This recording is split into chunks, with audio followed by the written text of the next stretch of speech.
the saddest man on the planet and the poorest person on this planet is a human without a dream. If you don't have a dream, you are really poor. You see, no matter how much money you don't have, as long as you got hope and a dream, there's always the possibility of gaining the success you're dreaming about. And yet, the most frustrated person in the world is a person with a dream, but hasn't experienced the reality of that dream. You'll get knocked down many times chasing your dreams. You will feel like you don't have the energy to get back up. You don't have the strength to get back up. You will feel like giving up is the only option. When you're hit, when you've been knocked down by life, that's when it's time to hit back. Back off? Negative. Not happening. In fact, I'm stepping it up. No complacency.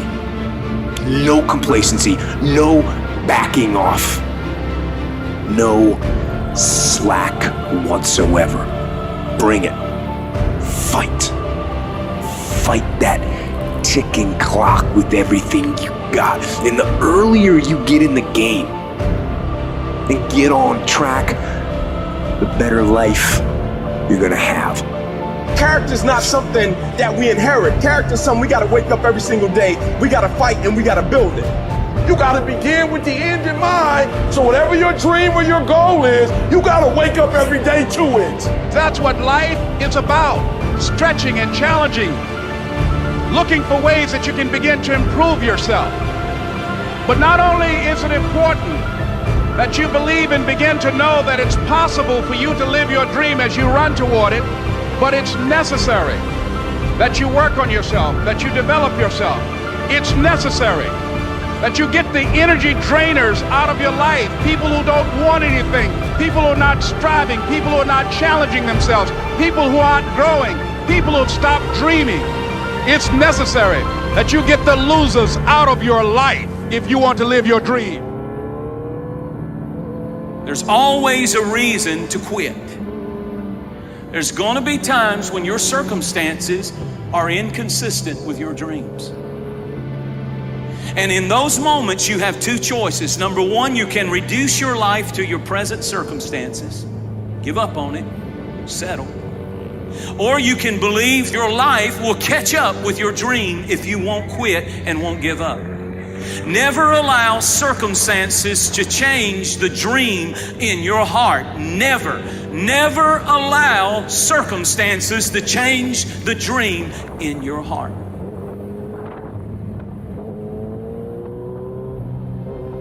If you could ever go through this life without ever knowing what you were capable of, if you could walk through this time on earth, never going to the places you're supposed to go, never becoming the person you're supposed to be, never helping the people you were supposed to help, never taking your children around the world and seeing the places you're supposed to see, if you could never go through life without wondering and knowing that, you're in the right place with us.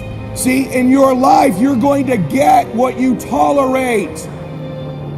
Stop tolerating for these people who have believed in you all your life, an inferior life for you. Stop allowing God to bless you and give you all this giftedness and opportunity and settle and tolerate less. For those babies that are sitting here with you, your children and grandchildren, stop being willing to tolerate less for them. Don't tolerate it anymore. Yeah, you got to give it your best, but it starts with making a decision that this is over. I don't tolerate this life anymore. Pretty good's not good enough for my family. Pretty good's not good enough for my grandmother. Pretty good's not good enough for my grandpa, my parents, my future children. Pretty good ain't gonna get it done for this family. Now I hope you hear them whispering to you, he's right. You can do this. You're great. You're special. You were born for a reason. I hope you can feel that. Life's gonna give you ultimately what you'll fight for. See, how many of you have children? Raise your hands. Me too. I got Max and Bella at home.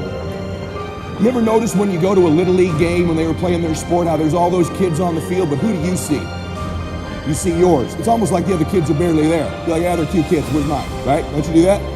Or you go to a play at Christmas time, the Christmas pageant for your daughter or your son, and all the kids are up there singing. Who are you watching sing the whole time? Your little baby. And how much you hope and believe their life is going to be special and great, and you want them to be happy and fulfilled and confident, don't you? Yes? I'm gonna give you a secret. Your kids look at you like that. Your children look at you. All they see is you. They don't see the other parents. They don't see the other people. They look at you. They want you to be happy, you to be special, you to live your dreams. They want that for you. In fact, they want it more because what you do opens the gates for them in their minds to think about what they can do. So you have an even bigger responsibility. You can't tolerate it.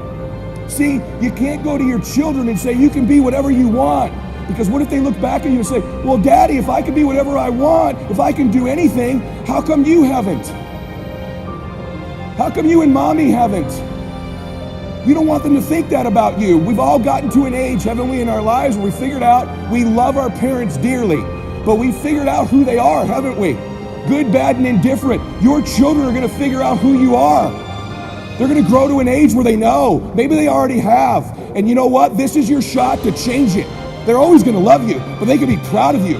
Your kids are going to have heroes. Why not that hero be you? At any age, you could turn that around. At any time, you could turn that around.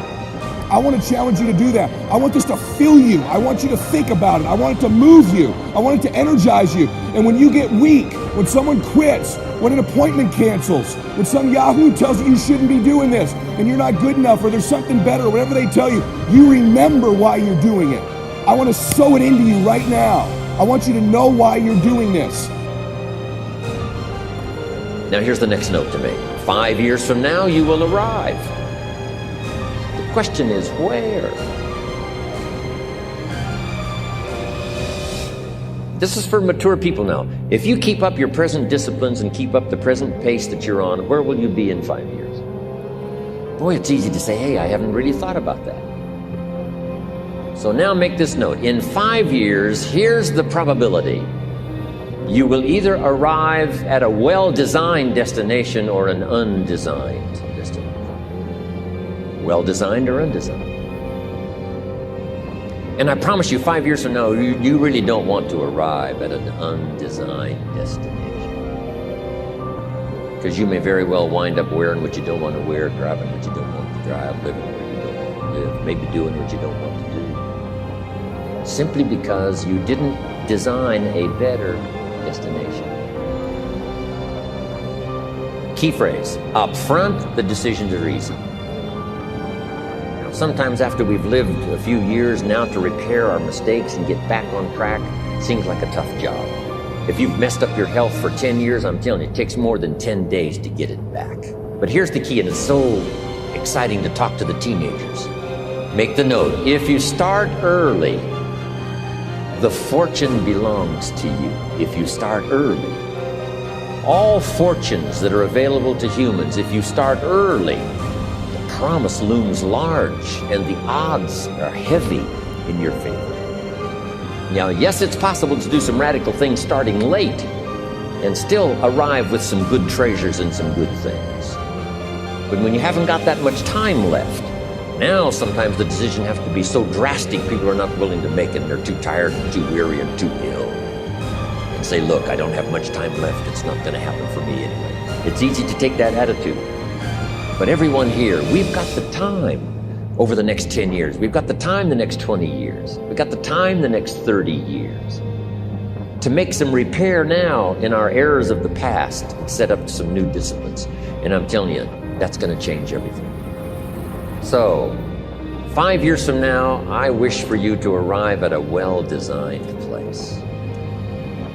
A place of productivity, a place that'll make you feel good about yourself, a place that'll give you honor and respect, a place that'll give you influence to touch other people 5 years from now that you couldn't do today.